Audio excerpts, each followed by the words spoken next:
imobiliários base 10 ou chamados fundos de troco. Vocês pediram e eu trouxe 6 fundos nesse vídeo. Fica até o final para ver todos. Eu peço a você o seu like, que você ative o sininho aqui embaixo para não perder conteúdo. Afinal de contas, eu tô aqui fazendo conteúdo gratuito para você toda terça e quinta. Eu peço que você se inscreva no meu canal para me ajudar a fazer ele crescer e mande o meu conteúdo para os seus amigos se você gosta dele. Eu tô no Instagram também, @EstelaMourão. Aqui embaixo tem a descrição e lá no Instagram eu posto conteúdo todos os dias nos meus stories. E o primeiro fundo que a gente vai dar uma olhada é o Vigir 11, fundo imobiliário de papel gerido pela Valora. Ele tem um patrimônio líquido de 995,2 milhões de reais, nasceu no dia 27 de julho de 2018, ou seja, ele tem 5 anos de existência e tem mais de 204 mil cotistas. Pagou em média 8 centavos por cota. Nos últimos meses ele está pagando 12 centavos por mês por cota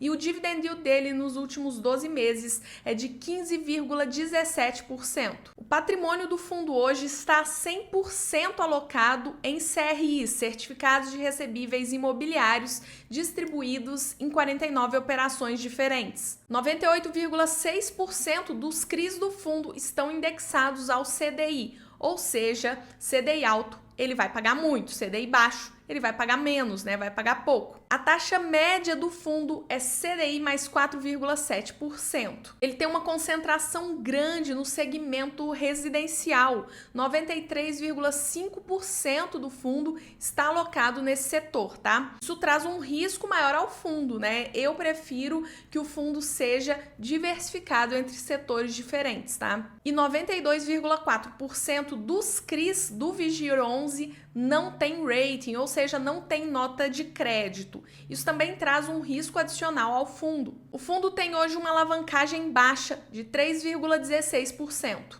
O segundo fundo imobiliário que a gente vai ver aqui é o XPSF11. É um FOF, né? Um fundo de fundos gerido pela XP. Ele tem um patrimônio líquido de 381,7 milhões de reais, nasceu no dia 10 de julho de 2019, ou seja, tem 4 anos de existência e tem mais de 46 mil cotistas. Ele pagou uma média de 7 centavos por cota e ultimamente tem pago 8 centavos por cota no mês. O dividend yield do fundo é de 10,58%. Hoje, 82% do fundo está alocado em fundos imobiliários, 16% em CRIs e 1% está em caixa. Com relação à tese ou estratégia do fundo, 72% tem tese de renda, ou seja, só repassar a renda que o fundo ganha nos fundos imobiliários que ele tem, né, e nos CRIs que ele tem, e 27% ganho de capital, ou seja, alocação tática, né, comprar mais barato, vender caro e fazer dinheiro para os cotistas. Por classe de fundos imobiliários, 32% está alocado em fundos de papel, 17% escritório,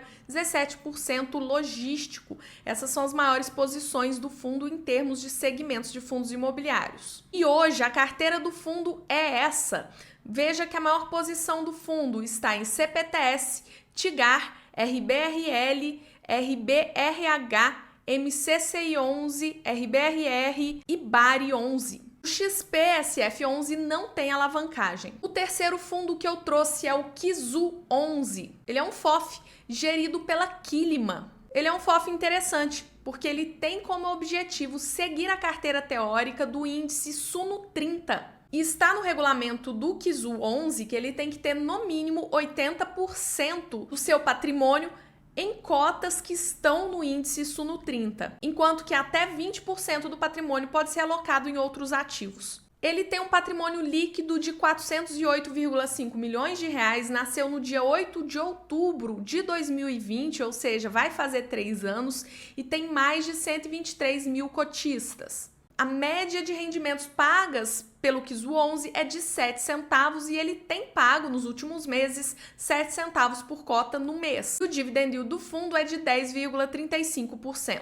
97,6% do KIZU 11 hoje está em cotas de fundos imobiliários e 2,4% em renda fixa. Por setor, ele também, assim como o XPSF11, tem uma maior porcentagem em papel, 35% dele está em fundos de papel, 20,9% em galpões, 14,3% em shopping, 11,5% em híbridos, tá? Esses são os setores de maior importância no portfólio do Kizu 11 hoje. E ele tem uma carteira bem diversificada, ele não tem uma grande posição em nenhum fundo imobiliário, mas hoje as maiores posições dele são BRCO11, HGRU11, KNRI11, HGBS11 e VISC11. E um fato muito interessante, muito positivo para quem investe no Kizu 11 é que ele, desde o seu início, bate o IFIX e também bate o índice que ele segue, que é o Suno 30.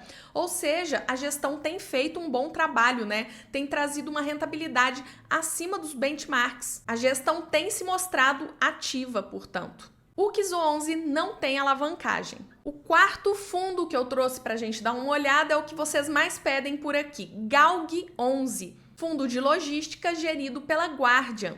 Ele tem um patrimônio líquido de 526,1 milhões de reais, nasceu no dia 2 de outubro de 2020, vai fazer 3 anos, né? Ele é bem novinho e tem mais de 64 mil cotistas. Com um patrimônio líquido de 526 milhões, ele tem um passivo de 373 milhões, uma alavancagem de quase 70%. A alavancagem do fundo foi bem estruturada, tá? Bem casada com os contratos e com os imóveis que ele comprou. Mas eu acredito que o fundo vai ter que trabalhar em alguma venda de imóvel ou vai vir com nova emissão para diminuir a alavancagem, tá? Porque ele precisa fazer caixa para pagar a dívida. Na minha visão, esse é o grande desafio do Galg 11. Nos próximos 18 meses, ele tem que pagar 70 milhões de dívida. Vai ter que começar a amortizar a dívida e ele tem em caixa aproximadamente 14 milhões. E dívida, pessoal, a alavancagem, mesmo bem estruturada, aumenta o risco do fundo, tá? Então esse é um ponto muito importante para se analisar no Galg 11. A média de rendimentos do fundo é de 8 centavos por cota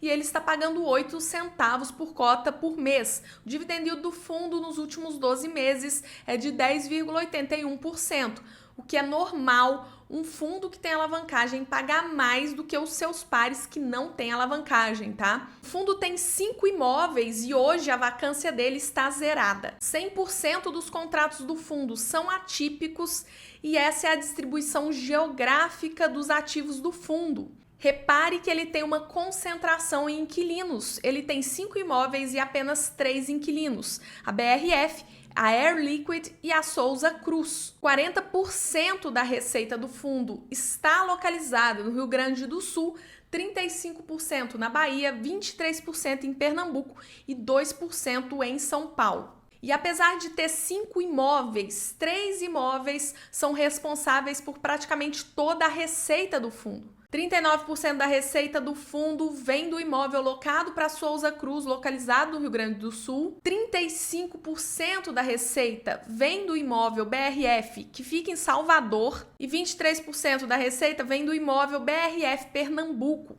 Com relação ao reajuste dos contratos do Galg 11, o mês que vem, setembro, é muito importante, já que 39% da receita vai sofrer reajuste. O reajuste vai ser pelo IPCA, né? O IPCA nos últimos 12 meses está baixo, então não acredito que terá um impacto grande no fundo, tá? O quinto fundo que eu trouxe para a gente dar uma olhada é o VIUR 11, fundo híbrido, né? Mais precisamente de renda urbana, gerido pela Vinci. Ele tem um patrimônio líquido de 244,2 milhões de reais, nasceu no dia 28 de maio de 2021, então ele fez 2 anos, há pouco tempo, é bem recente, bem novinho, e tem 39 mil cotistas. Ele também tem uma baita de uma alavancagem.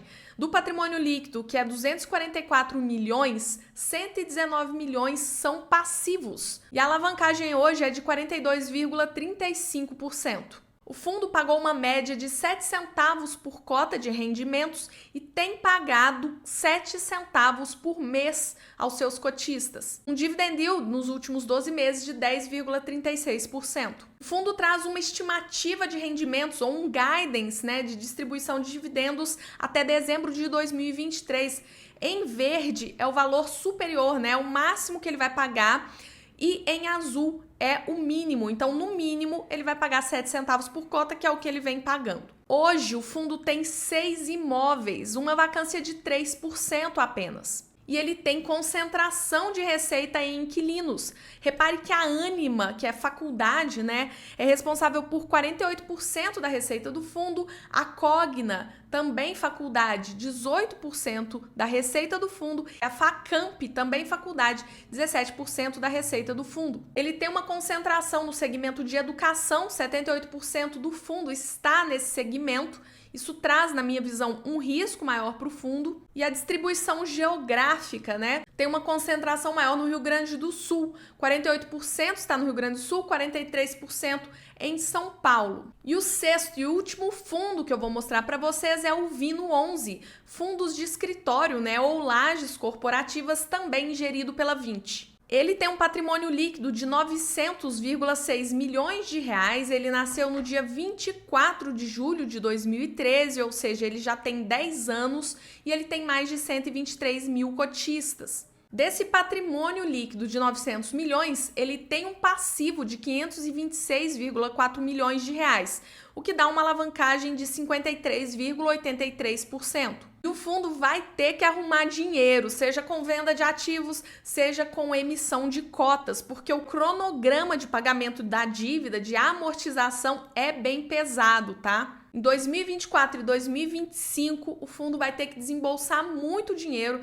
para amortizar a sua dívida. Bom, e o fundo acabou de passar por um desdobramento em que uma cota se transformou em 5. Então, o gráfico de rendimentos ainda está desatualizado, tá? A média de rendimentos pagas pelo fundo foi de 39 centavos, o que dá mais ou menos 7 a 8 centavos por cota. Ele estava pagando atualmente 31 centavos por cota, o que dá uns 6 centavos agora, depois do desdobramento.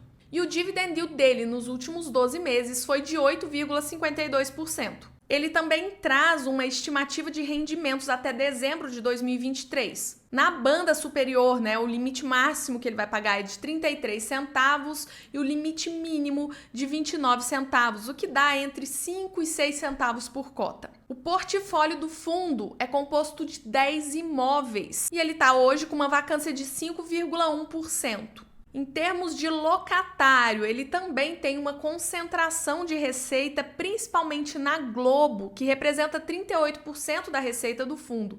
Depois a gente tem 18% na Vinci Partners e 12% na Vitacom. Repare que é um fundo da Vinci locando para a Vinci, ou seja, também tem aí um possível conflito de interesses. Quem que leva melhor numa negociação de renovação de contrato, por exemplo?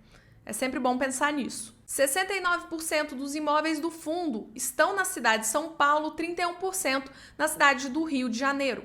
Eu quero saber de você. Você tem algum desses fundos na sua carteira? Você gosta de fundos de base 10? Deixa aqui embaixo seu comentário, eu vou adorar ler. Por esse vídeo é isso. Curte, compartilha, se inscreve no canal. Até o próximo vídeo.